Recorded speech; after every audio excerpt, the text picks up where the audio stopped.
Boxing kangaroos. Brings it all back, doesn't it? For a while, that boxing kangaroo was almost Australia's trademark.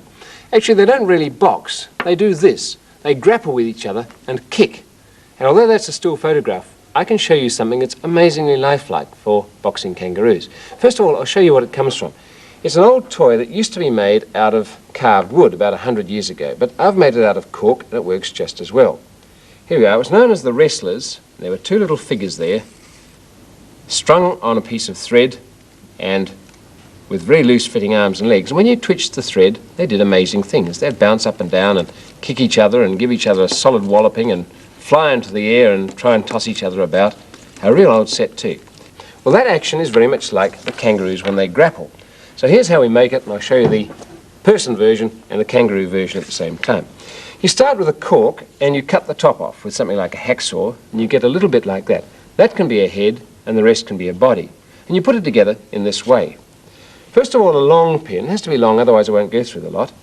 Push it down through the head, and if you cut a piece of drinking straw about so long, that makes quite a decent neck, like that, and that into the top of the body will give you the basis of the figure.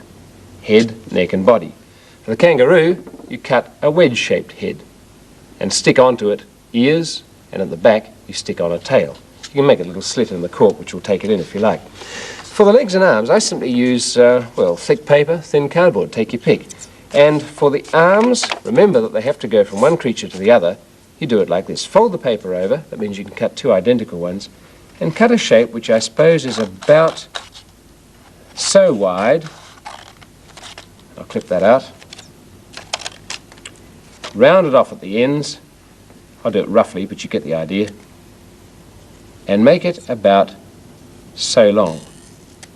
You'll soon find out if it's not right. The creatures will be too close to each other. And you'll need to make a little hole right in the middle, get that even, one at the end for the pin, and one at that end for a pin as well.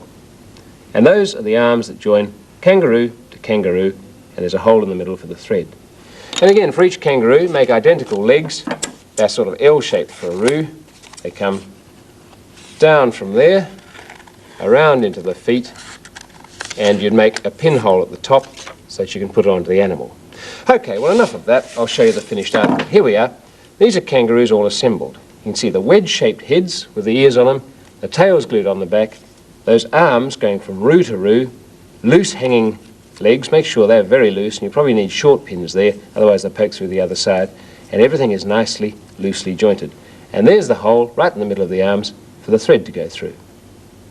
You notice it's right in the middle, so they form a seesaw, and one isn't heavier than the other. Okay, well, of course, they look better if they're painted, and I think red roos look best. So here's the finished version.